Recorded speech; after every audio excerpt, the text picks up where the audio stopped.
કે મારા દીકરાને વિજય મકવાણા અને ભાવેશ મકવાણા બે ચકેડામાં ફેરવી અને એમ કે છે કે તમારે 10 કરોડ રૂપિયા આપવાના.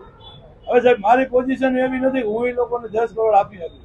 મારે મકાનમાં જે રહું છું એ મારે 50-60 લાખનું મકાન છે. એ સિવાય આપણી પાસે મિલકત કાંઈ નથી, તો મારે એને પૈસા દેવા કેવી? બીજા નંબરમાં મારી પાસે ઉઘરણીએ ઘરે આવી અને એમ કહે કે તમારો છોકરો અને મારો દીકરો અત્યારે 8 દિવસથી ઘરેથી વયો ગયો છે એના ત્રાસથી, બરાબર છે. અને એ લોકો ઘરે આવી અને ઉઘરાણી કરે કે ભાઈ એ તમારો છોકરો આવે કે ન આવે, તમારે પૈસા આપવા પડે. હવે મારી પોઝિશન એવી નથી તો મારે કેવી રીતે પૈસા આપવા એ સાહેબ તમે મને કહો. બીજા નંબરમાં મારા મોટા દીકરાના ફોનમાં ભાવેશ મકવાણાનો ફોન આવતો અને એ એમ કહેતો તારો ભાઈ વયો જાય તો ભલે જે કરે એ મારે પૈસા જોશે. એટલે મારા દીકરાને એવું કીધું કે મને આ બાબતમાં ફોન ન કરતા કે મેં તમારી પાસેથી પૈસા લીધા નથી, મારા ભાઈએ લીધા છે, આ તમે ગોતી આવો અને એને મારી નાખો તો મને મંજૂર છે, બરાબર છે.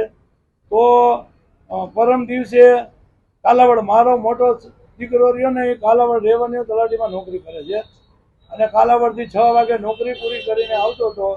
વડ વાજરી પાસે હોંડા આડું નાખી અને બેફામ માર્યો, હાથ ને પગ બે ભાંગી નાખ્યા. અત્યારે હોસ્પિટલ એડમિટ છે. હવે સાહેબ તમે કહો અમારે કેવી રીતે? અને બીજું સાહેબ હું કમિશનર સાહેબને વિનંતી કરું છું અને ગૃહમંત્રીને વિનંતી કરું છું કે આના ત્રાસમાંથી અમને મુક્ત કરાવો. કેટલા રૂપિયા વ્યાજે લીધા હતા? વ્યાજે લીધા આ લોકો એમ કે છે કે 1 કરોડ લીધા હતા, બરાબર છે, અને 10 કરોડ કર્યા. અત્યારે 10 કરોડ માંગે છે અને ભાવેશ મકવાણા 1 કરોડ ને 80 લાખ માંગે છે. હવે એવી આપણી પોઝિશન સાહેબ નથી, મારે કેવી રીતે દેવા? અને પૈસા દીધા ત્યારે મને એવું નથી કીધું કે તમારા છોકરાને 5 રૂપિયા આપી છીએ. મને પૂછ્યું તો હું 5 રૂપિયા દેવા ન દેત. અને છોકરો મારો વ્યવસ્થિત છે પણ ચકેડામાં ફસાયો, એ ટ્યુશન ક્લાસ હલાવે છે.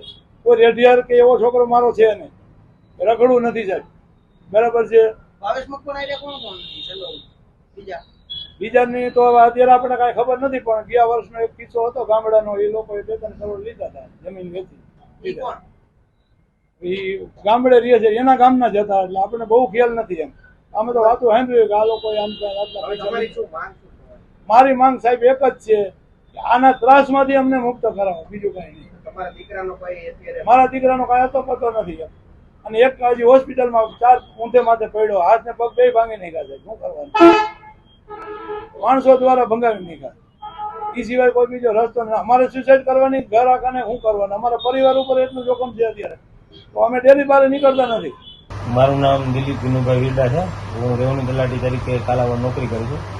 6 તારીખે હું કાલાવડથી નોકરી પૂરી કરી અને રાજકોટ પરત આવતો હતો ત્યારે વડવાજરી પાસે વડવાજરીના ગેટની સામે મારી કારની આગળ એક અજાણ્યા શખ્સોએ બાઇક રાખી અને ઉતરીને સીધું જ મારવા માંડ્યા. અને ખાસ કે ભાઈ તારો ભાઈ ક્યાં છે ને તારા ભાઈના પૈસા નથી દેવાને તમે જ હંતાડ્યો છે ને બીજે એમને કીધું છે ને આ બધું શું છે કે આવીને સીધા મારવા જ માંડ્યા. કાંઈ પૂછ્યું જ નહીં શું હતું, સીધું ભાઈને હંતાડ્યો પૈસા પર. ટૂંકમાં મારા ભાઈનો જે પ્રશ્ન હતો એને એનો ખાર છે ને આખો મારા ઉપર ઉતારી અને મારા ઉપર જીવલેણ હુમલો કર્યો છે. અને હવે મારે ખાસ એ જ કહેવાનું કે ગૃહમંત્રીને કે ભાઈ હવે અમારા પરિવારનું રક્ષણ અમારે કઈ રીતે કરવું એમ. હવે અમારા આખા પરિવારને જીવવું કે ન જીવવું. આજે મારા ઉપર હુમલો થયો, કાલ મારા ઘરના પરિવાર ઉપર હુમલો થાય તો અમને રક્ષણ મળશે કે નહીં મળે? બસ મારે ખાલી ન્યાય જોઈએ છે, બીજું કાંઈ નથી જોતું.